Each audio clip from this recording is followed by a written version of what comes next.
Welcome back to the ProTicker Podcast, your Saturday morning edition covering major financial magazine headlines, everyone. This week, we're diving into some pretty fascinating market reactions to the first week of Trump's second term. We've got a whole stack of articles from CNBC, MarketWatch, Barron's, Bloomberg, and the Wall Street Journal covering everything from meme coins to energy policy. Yeah, it's been a wild ride, that's for sure. And what's particularly interesting is how these seemingly disparate stories actually paint a bigger picture of global market sentiment right now. It's a mix of optimism, anxiety, and a dash of good old-fashioned speculation. Okay, so let's unpack this. We've got contrasting narratives playing out on opposite sides of the Atlantic. Bloomberg had these two articles that really caught my eye. One about the market optimism surrounding Trump's return, and another about anxieties surrounding the UK's new Labour government and Chancellor Rachel Reeves. It's like two completely different worlds. It is striking, isn't it? On one hand, you have the U.S. market rallying with the S&P 500 on track for its best opening 5 trading days of any presidency since Reagan in 1985. According to the Wall Street Journal, investors seem to be betting on Trump's pro-business agenda, hoping for deregulation, tax cuts, and a boost to domestic industries. But then you look at the UK, and Bloomberg paints a much more cautious picture.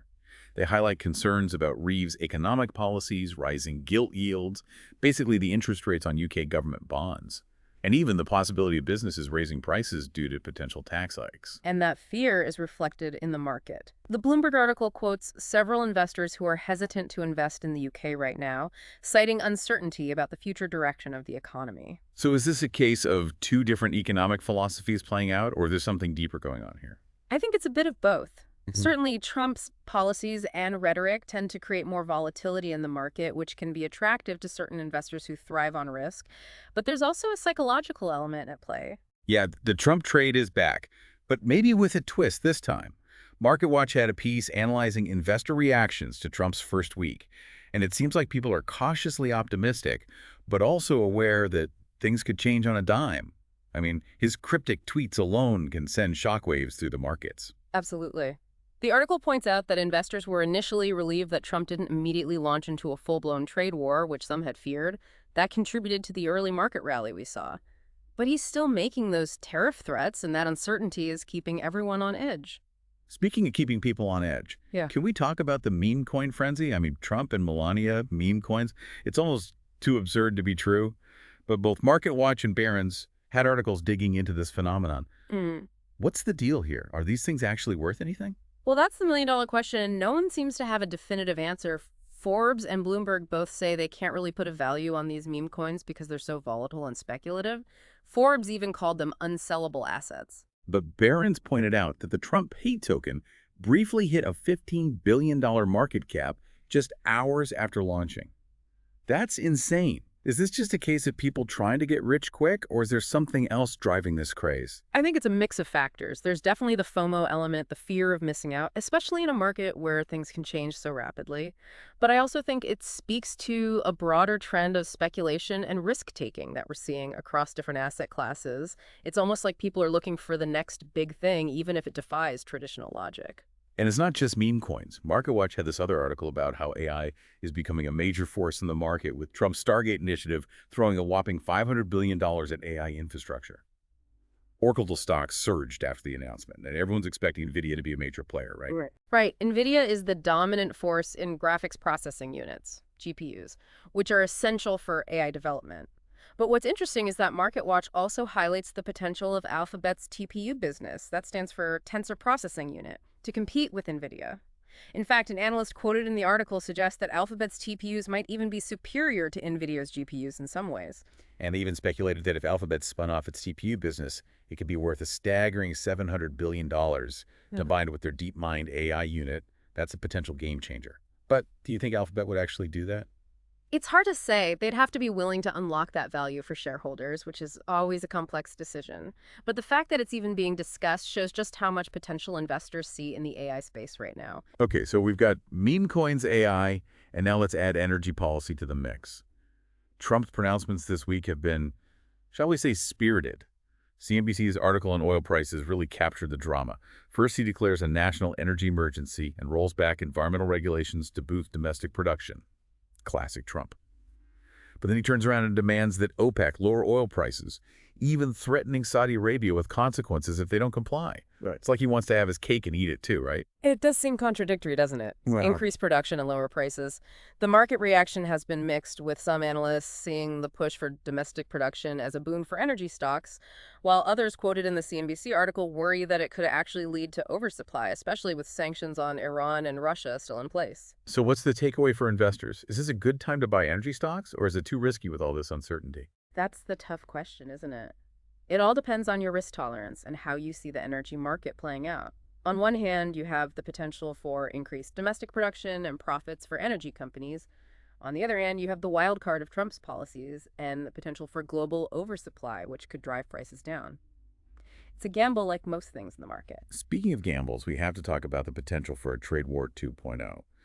The Wall Street Journal and Bloomberg both had articles analyzing Trump's renewed tariff threats against the EU, Canada, Mexico, and of course China. Yes, and the consensus seems to be that a full-blown trade war would be detrimental for everyone involved. The WSJ article titled "Investors Bet Trump Will Make Europe Investable Again" highlights concerns from European leaders about the potential negative impact on their economies.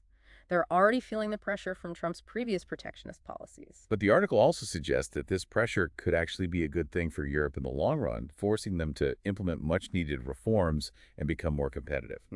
It's a tough love approach to economic growth, I guess. That's one way to look at it. Some investors are even betting on this scenario, believing that a more competitive Europe would ultimately benefit everyone. However, there's no guarantee this gamble will pay off. There's a lot of resistance to change within Europe, as highlighted in the Bloomberg article about Rachel Reeves and the UK's economic story. It seems like Reeves is facing an uphill battle, trying to convince UK voters that short-term pain might be necessary for long-term gain. It's a classic political dilemma, and the outcome is far from certain. Absolutely. And this uncertainty, combined with the looming threat of trade wars, is creating a complex and unpredictable global market landscape. Investors are trying to make sense of it all, but it's like navigating a minefield. So while the U.S. market is celebrating Trump's return, there's a definite undercurrent of anxiety. And that brings us to another potential bubble bursting. The U.S. housing market. Remember that Wall Street Journal article about U.S. home sales falling to their lowest level in nearly 30 years? Yes. U.S. home sales in 2024 fell to lowest level in nearly 30 years. Was a bit of a reality check amidst all the stock market euphoria. Existing home sales plummeted to their lowest point since 1995, with high mortgage rates and record home prices putting a damper on the market. And it's not just affecting buyers and sellers, it's impacting mortgage lenders, real estate agents, home goods retailers, the whole ecosystem. Exactly. And unless mortgage rates drop significantly, the outlook for 2025 isn't looking much brighter. This makes Trump's promise to lower housing costs even more crucial. But as the WSJ article points out, it's going to be a tough challenge. He can't control mortgage rates, and inventory is still tight in many markets. So we've got this weird mix of optimism and anxiety playing out in different sectors of the market. Yeah. How do you make sense of investor psychology in all of this? It's definitely a complex dynamic. You have investors cheering Trump's return, but also bracing for potential chaos. They're excited about deregulation and the potential for growth, but also worried about tariffs and trade wars. It's a classic case of risk on, risk off. It's like they're trying to ride the wave, knowing it could crash at any moment. Exactly. And that makes it all the more important to be informed, to do your research and make rational investment decisions based on solid fundamentals, not just headlines or hype. Solid advice. Now, before we move on to some of the brighter spots in the market, I'm curious, what surprised you most about the market's reaction to Trump's return this week? Honestly, it was the resilience of the stock market, despite all the potential risks on the horizon. It seems like investors are willing to give Trump the benefit of the doubt for now, but that could change very quickly if things start to unravel. What about you? Anything catch you off guard? I think what struck me most was the meme coin phenomenon. It's like a microcosm of this current era of speculative excess. It makes me wonder, are we entering a new era of market irrationality where fundamentals no longer matter and anything goes? It's something I'm definitely going to be keeping a close eye on. I think that's a question we all need to be asking ourselves. Well, on that note, we're going to take a quick break, and when we come back, we'll delve into some of the companies and sectors that are actually thriving amidst all this global uncertainty. Stick with us. It certainly makes you wonder about the state of the markets when digital tokens with a former president's face on them are hitting billions in market cap. But as you mentioned, let's shift gears and look at some companies navigating these turbulent times successfully. Barron's had this article about Ferrari that really stood out. They seem to be bucking the trend and actually doing quite well, despite the global economic headwinds. Yeah, that was a fascinating read. It seems like they've managed to position themselves as both a luxury brand and a high-performance car manufacturer. It's a unique niche, and it seems to be relatively immune to economic downturns. What's fascinating here is their pricing power. They're not afraid to charge a premium for their exclusivity. Their latest model, the F80, costs a cool $3.8 million, dollars, and they've already sold out their entire production run. That's incredible. The article credits their limited exposure to China as one reason for their continued success. While other luxury brands are struggling with slowing growth in the Chinese market, Ferrari is thriving elsewhere. And for investors, this translates to a potential windfall. Analysts believe this new F80 could boost Ferrari's earnings by as much as 20%. Some analysts even believe their stock could gain another 30% from its current price, according to Barron's. So even in these uncertain times, there are still pockets of opportunity for savvy investors.